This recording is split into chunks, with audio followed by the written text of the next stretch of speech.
اما بعد فاعوذ باللہ من الشیطان الرجیم بسم اللہ الرحمن الرحیم قال اللہ تبارک و تعالی فی الکلام المجید والفرقان الحمید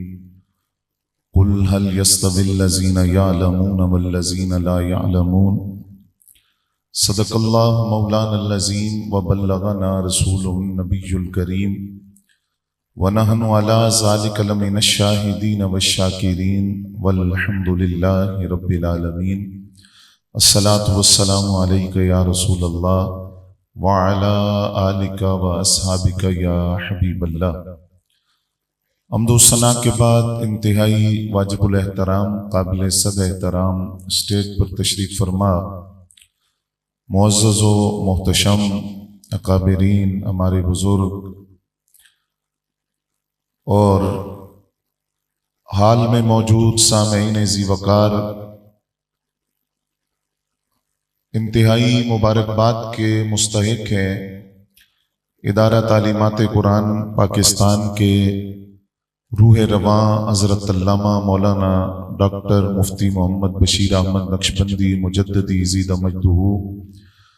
آپ کے تمام رفقا، تمام احباب ادارے کے معلمین معلمات اور تمام پڑھنے والے طالب علم طالبات کہ اللہ کریم نے انہیں اس علمی سفر میں اس کامیابی سے ہمکنار فرمایا۔ آج 26واں سالانہ یہ پروگرام انعقاد پذیر ہے اور میرے لیے سعادت کے چند گزارشات اس میں عرض کرنے کی سعادت حاصل ہو رہی ہے۔ حضرت سیدنا ابو ہریرہ رضی اللہ تعالیٰ عنہ آپ مدینہ طیبہ کے بازار میں آئے اور لوگوں کو دیکھا کہ کوئی تجارت میں مصروف ہے، کوئی دنیاوی معاملات کے اندر مصروف ہے، تو آپ نے آواز دے کر کہا کہ تم لوگ یہاں مصروف ہو اور مسجد میں نبی علیہ السلام کی میراث تقسیم ہو رہی ہے۔ جب وہ حضرات مسجد کی طرف گئے تو انہوں نے دیکھا کہ مسجد نبوی میں کچھ حلقے ہیں جن میں مسائل پر بات ہو رہی ہے، مسائل دینیہ سیکھی جا رہے ہیں اور احکام شریعت کو سیکھنے کی کوشش کی جا رہی ہے۔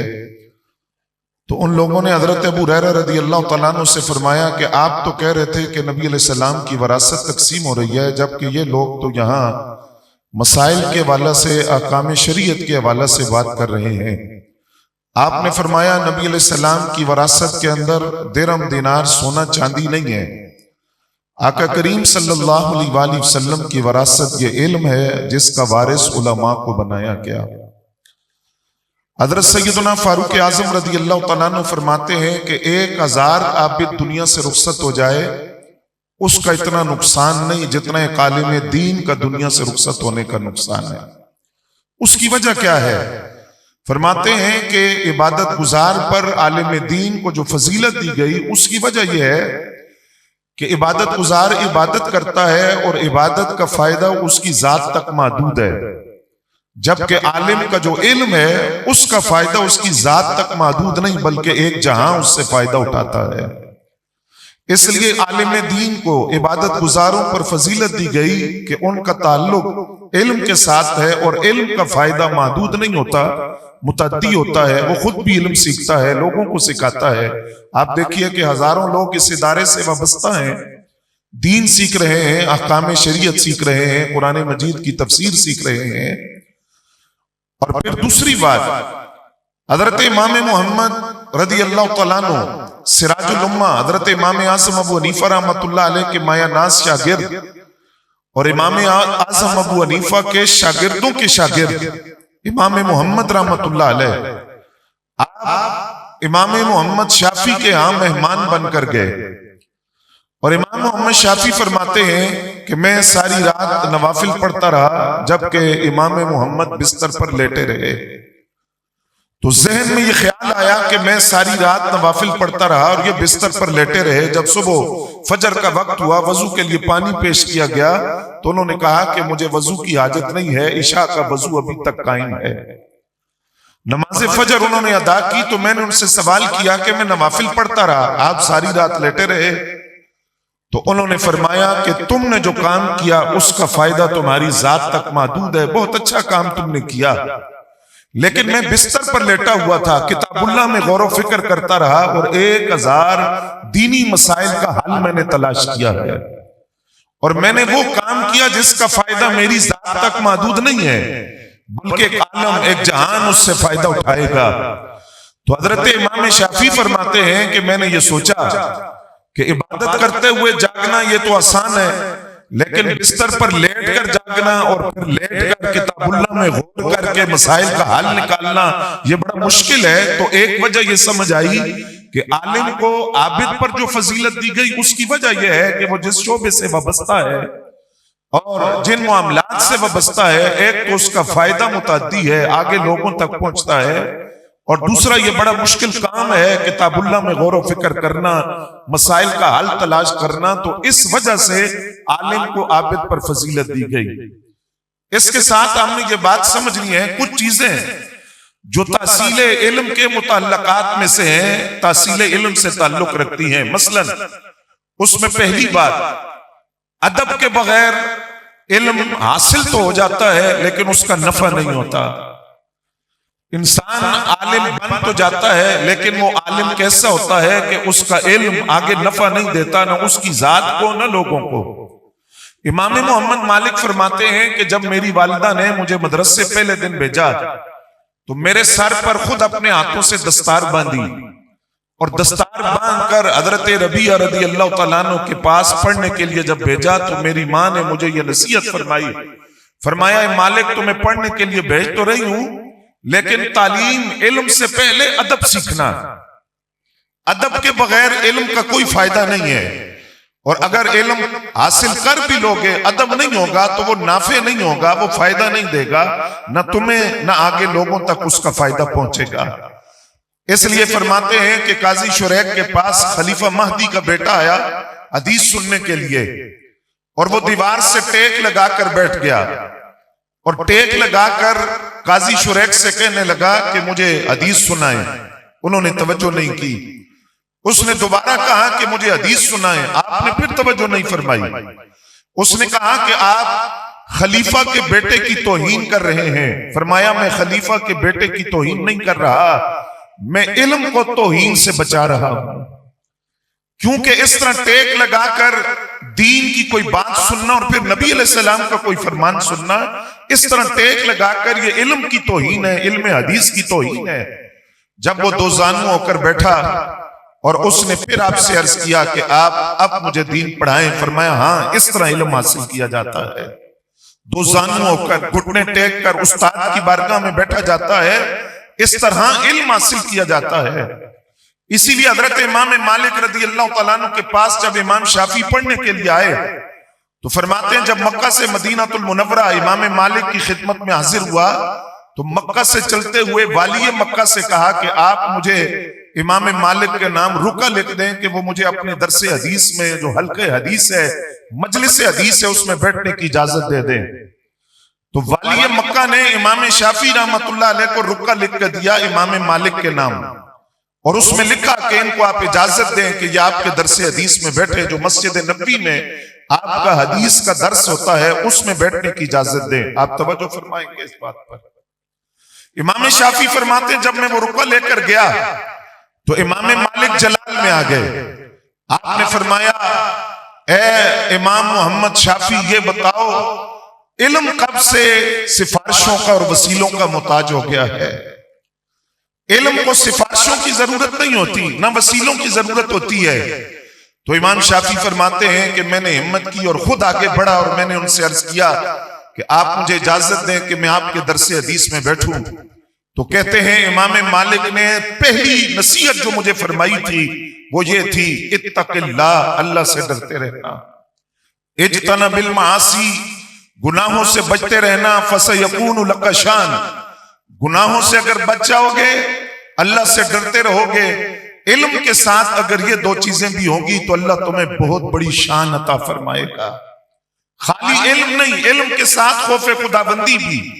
علم کے ساتھ گناہوں سے کنارہ کش بھی رہنا، تو جب یہ بات ہوگی تو اللہ تمہیں شان عطا فرمائے گا۔ اور یہی امام شافعی فرماتے ہیں۔ امام مالک کے پڑھانے کا طریقہ کیا تھا؟ ابھی قبلہ مفتی صاحب فرما رہے تھے کہ علم کے ساتھ عشق بھی ضروری ہوتا ہے، ہر ایک سے علم حاصل کیا جاتا ہے، لیکن دیکھنا چاہیے کہ وہ علم کے ساتھ عشق، تعظیم اور ادب کتنا رکھتا ہے۔ تو امام مالک کا انداز تدریس کیا تھا؟ امام شافعی فرماتے ہیں آپ جب حدیث بیان کرتے تو فرماتے کہ میں نے حضرت نافع سے سنا، حضرت نافع نے حضرت عبداللہ ابن عمر رضی اللہ تعالیٰ عنہما سے سنا، حضرت عبداللہ ابن عمر رضی اللہ تعالیٰ عنہما سے نے کس سے سنا؟ تو ساتھ ہی آپ قبر رسول کی طرف چہرہ کر لیتے۔ فرماتے حضرت عبداللہ ابن عمر نے یہ صاحب قبر سے سنا اور دونوں ہاتھ نبی علیہ السلام کے روزے کی طرف، قبر کی طرف پھیلا دیتے کہ حضرت عبداللہ ابن عمر نے ان سے سنا جو اس قبر میں آرام کر رہے ہیں۔ تو امام شافعی فرماتے ہیں کہ میرے پاس نہ قلم تھا نہ کاغذ تھا، میں ہاتھ کے ساتھ لعاب لگا کر تو انگلی کے ساتھ ہاتھ پر لکھتا رہتا۔ تو ایک دن امام مالک نے مجھ سے پوچھا کہ یہ تم کیا کرتے ہو؟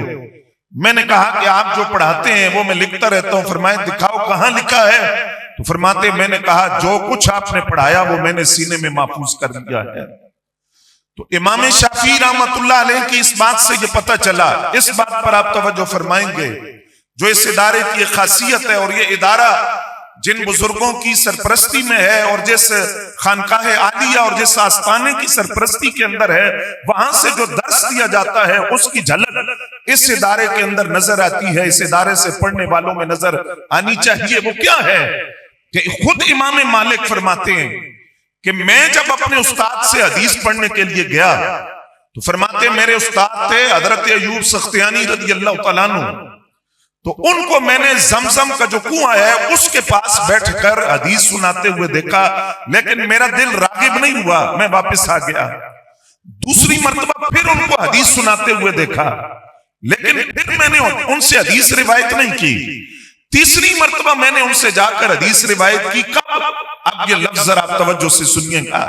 فرماتے تیسری مرتبہ حدیث اس لیے ان سے روایت کی کہ جب حضرت ایوب سختیانی جو میرے استاد بنے، انہوں نے کہا قال رسول اللہ صلی اللہ علیہ وسلم، تو یہ بات کہہ کر وہ پھوٹ پھوٹ کر رونے لگے نبی علیہ السلام کی یاد کے اندر، حضور کی محبت میں۔ جب وہ رونے لگے تو امام مالک کہتے میں نے اپنے آپ سے کہا اب کام بن گیا ہے، یہاں فقط علم نہیں ہے، علم کے ساتھ عشق رسول کی تری بھی ہے، یہاں محبت رسول بھی ہے، تکریم رسول بھی ہے، تعظیم رسول بھی ہے۔ تو میرے دل نے کہا یہاں سے علم سیکھنا چاہیے، یہاں سے پڑھنا چاہیے۔ تو فرمایا دین وہاں سے لینا چاہیے جس کے ساتھ محبت بھی سکھائی جائے، عشق رسول، تکریم رسول، تعظیم رسول، اور عقیدے کی سلامتی اور عقیدے کی اصلاح بھی کی جائے۔ پھر اس حوالے سے کہ ایک ایک لمحہ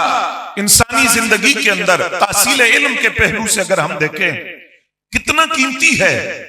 کہ ابو الحسن محمد بن عیسیٰ رحمت اللہ علیہ فرماتے ہیں میں البیرونی جو مشہور مسلمان ریاضیدان ہیں ان کی عیادت کے لیے گیا جبکہ وہ نزاع کی کیفیت میں تھے، دنیا سے رخصت ہو رہے تھے۔ تو اس حالت میں بھی انہوں نے مجھ سے پوچھا یہ بتاؤ کہ اسلام کے اندر نانی کی میراث کیا ہے، نانی کا کتنا حصہ بنتا ہے؟ فرماتے میں نے ان کو جواب تو دیا لیکن میں بڑا حیران ہوا کہ ایک بندہ نزاع کی کیفیت میں ہے اور اس وقت وہ نانی کی میراث کا مسئلہ پوچھ رہا ہے۔ تو میں نے ان سے کہا آپ کی حالت یہ ہے کہ آپ دنیا سے رخصت ہونے لگے ہیں اور آپ پوچھ رہے ہیں کہ نانی کی میراث اسلام میں کیا بنتی ہے؟ تو انہوں نے فرمایا کہ میں نے تم سے اس لیے پوچھا اگر میں دنیا سے یہ مسئلہ نہ جانتے ہوئے چلا جاؤں اس سے بہتر نہیں کہ جان کر جاؤں، اور یہ مسئلہ میرے علم میں ہو تو میں اپنا وقت کیوں ضائع کروں؟ اگر میری زندگی کی چند گھڑیاں باقی ہیں تو میں دین کیوں نہ سیکھوں؟ تو ابو الحسن محمد بن عیسیٰ فرماتے ہیں وہ مسئلہ بتا کر میں ابھی گھر نہیں پہنچا کہ البیرونی کا وصال ہو گیا، اور اصل انہوں نے نبی علیہ السلام کی اس حدیث کی عملی تصویر پیش کی جس میں آقا کریم صلی اللہ علیہ وآلہ وسلم نے فرمایا اپنی مصروفیت سے پہلے، مشغولیت سے پہلے اگر فراغت ہے تو اس کو غنیمت جانو۔ جن 5 چیزوں کا ذکر آپ نے فرمایا کہ یہ 5 چیزوں کو 5 چیزوں سے پہلے غنیمت سمجھو،